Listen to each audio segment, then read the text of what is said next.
તાળી પાડજો. ટીમ એના 35 point team 50 point लगाओ ताली 80 क्या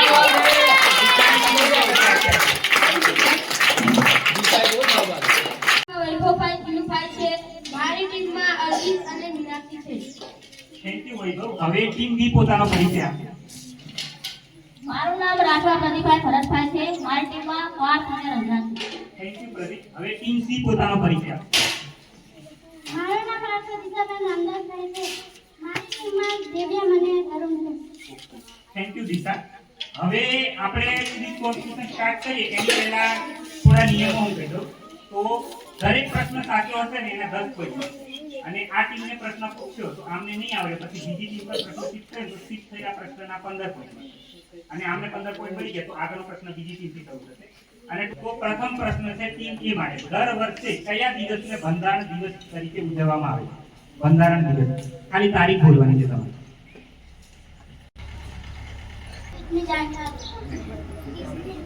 ટીમ બી તમારા માટે. દર વર્ષે કયા દિવસને બંધારણ દિવસ તરીકે ઉજવવામાં આવે? 26 નવેમ્બર 1949.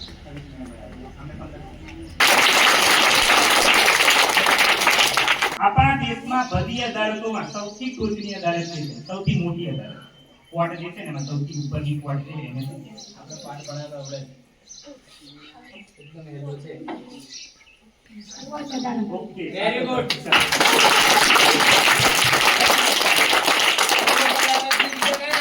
ઇંગ્લિશમાં ખબર છે કોઈને? સર્વોચ્ચ અદાલત ને ઇંગ્લિશમાં સુપ્રીમ કોર્ટ. હા વેરી ગુડ સુપ્રીમ કોર્ટ. સરસ.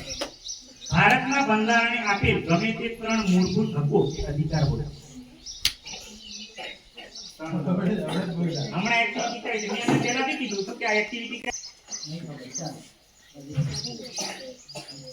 સ્વતંત્રતા, ધાર્મિક સ્વતંત્રતાનો હક, સ્વતંત્રતાનો હક, શિક્ષણ અધિકારનો હક. Very good. ટાઇફોઇડ અને ક્ષય બેક્ટેરિયા વાયરસ કે પ્રજીવ તેના દ્વારા થાય છે. 3 ઓપ્શન તેમાંથી જવાબ આવશે. ટાઇફોઇડ અને ક્ષય એટલે ટીબી બેક્ટેરિયા છે વાયરસ છે કે પ્રજીવ ઓપ્શન આ 3 ઓપ્શન છે એમાંથી શેમાંથી થાય છે? આ પ્રશ્ન કેન્સલ થઈ જશે જો સાચો જવાબ ના મળે. 3 માંથી જવાબ આવશે.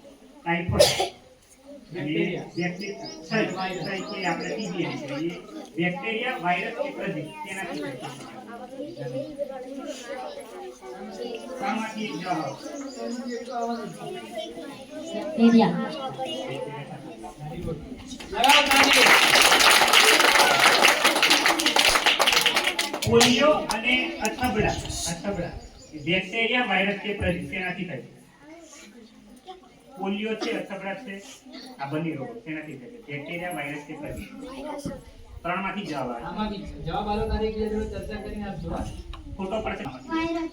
Okay very good. વાયરસ. लगाओ ताली. ઝાડા અને મલેરિયા બેક્ટેરિયા વાયરસ કે પ્રજીવ તેનાથી થાય છે? મલેરિયા છે અને ઝાડા છે. આમાં બોલો. પ્રજીવ. Very good. વિધાનસભાના સભ્ય બનવા માટે ઓછામાં ઓછી કેટલા વર્ષની ઉંમર છે? ઓછામાં ઓછી ધારાસભ્ય બનવું હોય તો ઓછામાં ઓછી કેટલી ઉંમર? ઉમર વોટ આપવા માટે નહીં ધારાસભ્ય ધારાસભ્ય બનવા માટે વોટ માંગીને નહીં. વિધાનસભાના સભ્ય ખ્યાલી 30 કે તેથી વધુ વર્ષ. તમને વેરી ગુડ.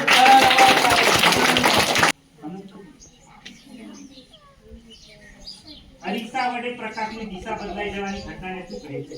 અરીસા વડે પ્રકાશની જે દિશા બદલાઈ જાય છે દિશા બોલ દિશા પરાવર્તન. પ્રકાશનું પરાવર્તન. રિફ્લેક્શન. બસ વેરી ગુડ. लगाओ ताली को मारो. તેને લીલા ફેરફાર કહેવામાં આવે છે. ગ્રીન ફોરેસ્ટ કહેવામાં આવે છે. Green forest. સાતમાનો પાઠ છે. ચાલુ કરતા મત પહેલું જ મેં તમને કીધું હતું. પાઠ ચાલુ કરતા લીલા ફેરફાર. રચના યાદ કર ફટાફટ બોલ.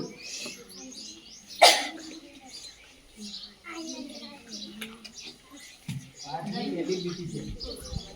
લીલા ફેરફાર. જંગલો. Very good. लगाओ. ગૌતમ બુદ્ધનું બાળપણનું નામ શું હતું? દિશા તાળી પાડો ને.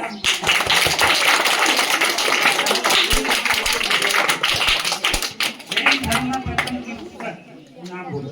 જૈન ધર્મના પ્રથમ તીર્થંકર. પ્રથમ હા. મહાવીર સ્વામી હતા 24 માં હતા. એટલે પહેલા કોણ હતા? જૈન ધર્મના પ્રથમ જૈન ધર્મના પ્રથમ તીર્થંકર કોણ હતા? આદિના વેરી ગુડ તાળી. પેલા 3 પ્રશ્ન છે. હવે આ બહારના છે. મેં જે કાકીની વાત કરી કેમેરા લીધું હતું એમાંથી જતા એમાંથી પેલા 3 કલેક્ટર કે આઈએસ ઓફિસર બનવું હોય તો કઈ પરીક્ષા આપવી પડે છે? UPSC very good. તાળી. આપણા હાલના રાષ્ટ્રપતિનું નામ જણાવો. અત્યારે કોણ આપણા રાષ્ટ્રપતિ છે?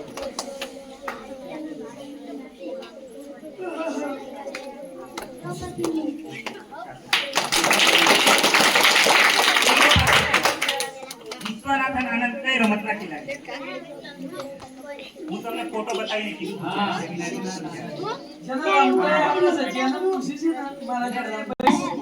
અરે તમે ગુરુવાલ લીધો યાર. ઓકે મેડમ હવે પોઈન્ટ કરી દીધો. હા, તાળી. તાળી પાડી દો. ટીમ એના 35 પોઈન્ટ છે. Team 50 point. લગાવો તાળી. 80 ચાલો રે.